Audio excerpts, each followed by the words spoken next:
Hello दोस्तों, स्वागत है आपका अपने YouTube channel Rohit Goswami law classes में। और आज हम आपको कराने वाले हैं LLB थर्ड ईयर, सेम है आपका फिफ्थ, कोड है आपका 5004 और एक्ट है आपका land law UP, revenue code 2006 जिसका हिंदी नाम होता है उत्तर प्रदेश राजस्व विभाग अधिनियम 2006 या उत्तर प्रदेश राजस्व विभाग 2006 इसका नाम होता है। राजस्व का अर्थ होता है कर वसूलना, ठीक है। और ये क्वेश्चन नंबर है आज आपका 21। अब से पहले मैं आपके काफ़ी वेरी इंपॉर्टेंट क्वेश्चन करा चुका हूं और ये भी आपके लिए बहुत ज़्यादा महत्वपूर्ण है। अक्सर यह क्वेश्चन आपका 10 नंबर में टारगेट करता है, ठीक है। और इसके आने के जो चांस हैं वो 60% बने रहते हैं। हमारा रोहित गोस्वामी लॉ क्लासेस नाम से एक व्हाट्सअप चैनल भी है जिसका लिंक हमने डिस्क्रिप्शन में दे रखा है।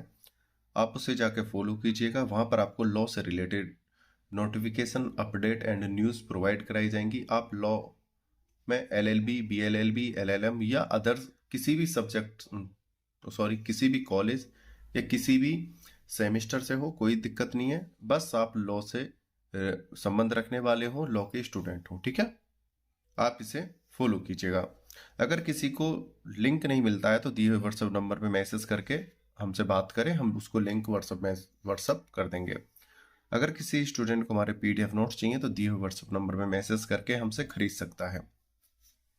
आज का जो क्वेश्चन है बहुत ही सिंपल और साधारण है। अगर एक बार आपने देख लिया, समझाने की ज़्यादा ज़रूरत नहीं पड़ेगी, ना ही आपको ज़्यादा स्ट्रेस लेने की ज़रूरत है।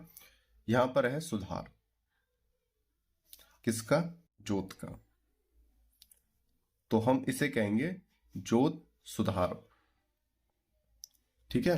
तो ज्यादा बात ना करते हुए अपने क्वेश्चन को देखते हैं और फिर अपने आंसर को।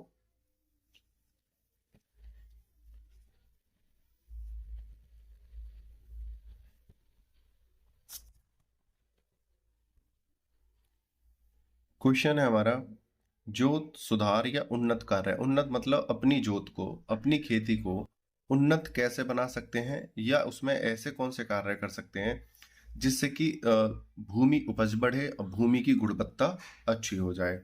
बहुत ही सिंपल बात है, इसे देखते हैं।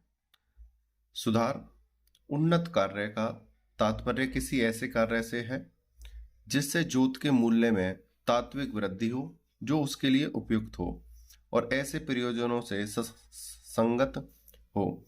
संगत सुसंगत का अर्थ एक ही होता है। संगत या सुसंगत का मतलब होता है, समझ लो, संगत या सुसंगत, मिलता जुलता,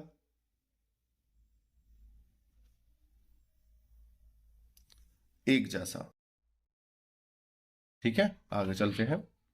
मतलब ऐसा कार्य किया जाए, मिलते जुलते ऐसे कार्य हो जो खेती से संबंधित हो, जो आपकी भूमि में सुधार लाए, आपकी फसल अच्छी हो, ठीक है, और आपका काम जो है आसानी से और जल्दी हो जाए। आगे चलते हैं। जिसके लिए वह जोत धारित हो और जहां जोत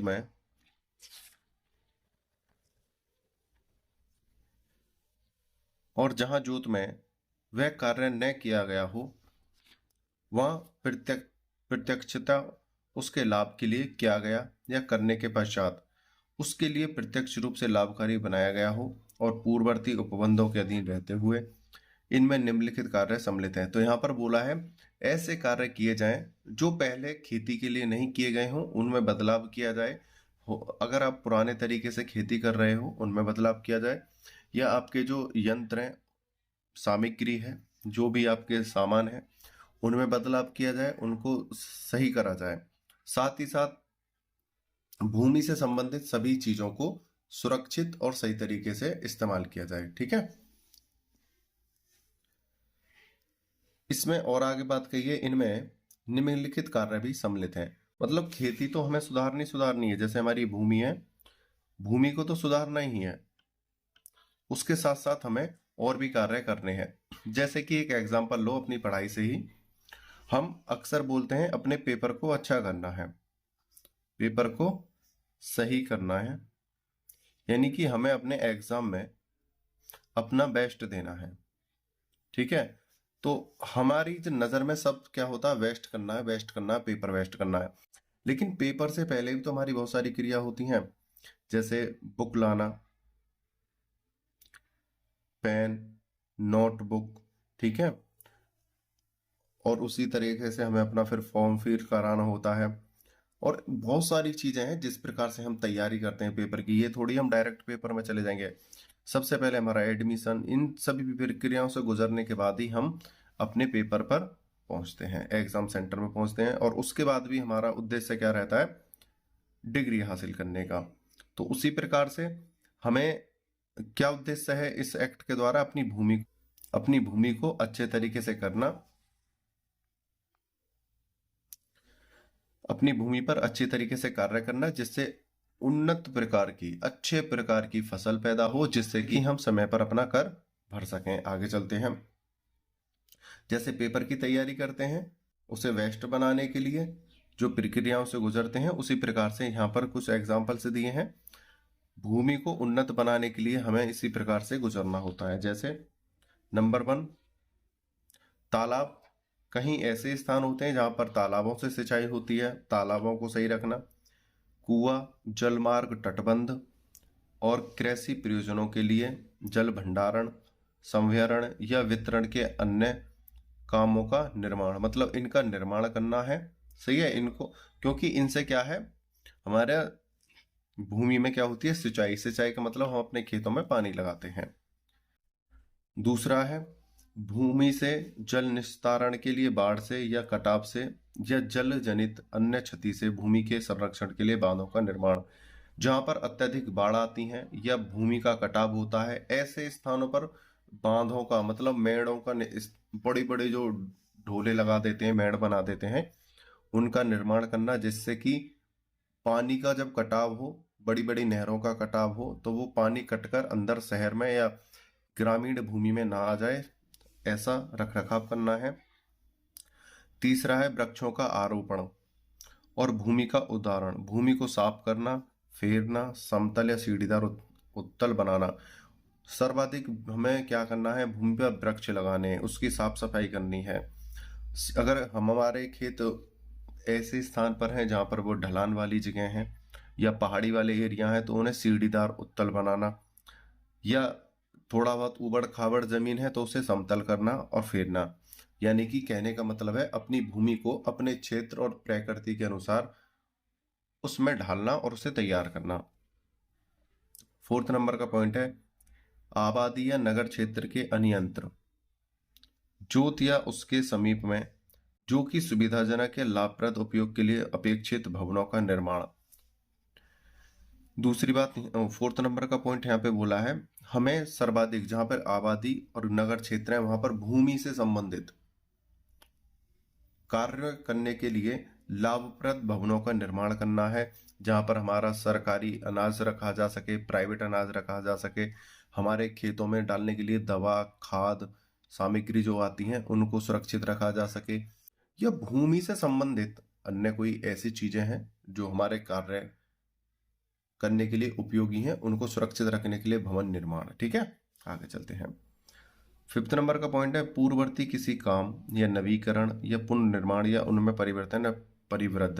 यहाँ पर बोला है, अगर कोई कार्य पहले से ही हो रहा है गांव में और उसमें कुछ कमी आ गई है, तो उसको सुधारना या पुनः निर्माण करना। ठीक है, ऐसा है कि भाई पहले से हो रहा है, वो सुधरने लायक है, तो उसका ट्रीटमेंट कर दो, सुधर जाएगा।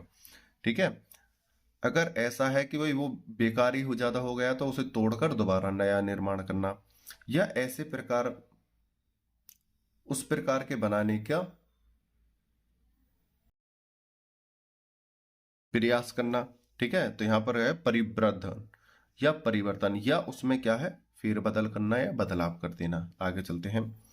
ये जो मैंने यहाँ पर 5 पॉइंट दिए हैं, इनमें से 5 पॉइंट में से आप कोई 2 या 3 पॉइंट इसमें लिख देना। दूसरी बात, आप जिस क्षेत्र में हो, आप अपने क्षेत्र के अनुसार, आप अपनी ग्रामीण स्थिति को देखते हुए आप अपनी तरफ से भी कोई पॉइंट इसमें जोड़ सकते हो जो आपके लिए सटीक हो। ठीक है भाई, उत्तर प्रदेश के अंदर विभिन्न विभिन्न प्रकार की भूमियां हैं और आपकी भूमि किस प्रकार से है या आप उस भूमि में किस प्रकार से कार्य कर सकते हो या क्या करने के सुधार की आवश्यकता है वो यहाँ पर लिख सकते हो। आगे चलते हैं। किंतु इसमें निम्नलिखित शामिल नहीं है। नंबर के अस्थायी कुआं और ऐसा जलमार्ग, समतल किया जाना, घेरना या अन्य कर्म या ऐसे कर्म जो छोटा मोटा परिवर्तन या मरम्मत जो उस क्षेत्र के खेतीहर द्वारा कृषि के सामान्य क्रम में सामान्यतः किया जाता है। देखो यहाँ पर बात कही गई है, जो भी हम कार्य ऊपर देख रहे थे ये संपूर्ण ग्राम की बात हो रही थी, ठीक है। लेकिन यहाँ पर है कोई व्यक्ति निजी अपने खेतों में कोई कार्य करना चाहे तो उसके लिए छोटे मोटे जो डेली के जो कार्य होते हैं उनको यहाँ पर शामिल नहीं किया गया है। भाई डेली तो हम अपने खेतों में घास भी काटते हैं, मेड़ों को भी छीलते हैं, ढोरे भी रखते हैं और भी जैसे कुएं की मरम्मत, ट्यूबवेल देखना, साफ सफाई करना, ये छोटे मोटे हमारे दिनचर्या दैनिक कार्य होते हैं खेती से संबंधित, ये इसमें शामिल नहीं होंगे। वो तो हम छोटे मोटे ट्रीटमेंट अपने करते ही रहते हैं। आगे चलते हैं।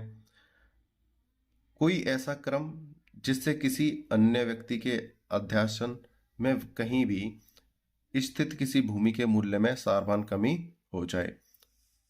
आगे चलते हैं।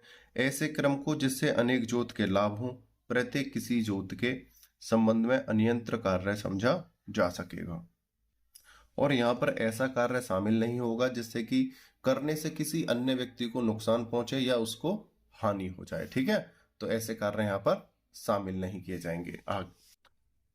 हालांकि इसमें ऐसा कुछ टफ नहीं था जो हमारे समझ में नहीं आए, और फिर भी आप अपने शब्दों में इसे करके आ सकते हो। ये अक्सर आपका 10 नंबर में आता है। आपने हम वीडियो को अच्छे से देखा है, हमें अच्छे से सुना है, उसके लिए धन्यवाद। टेक केयर, बाय बाय, जय हिंद, जय भारत।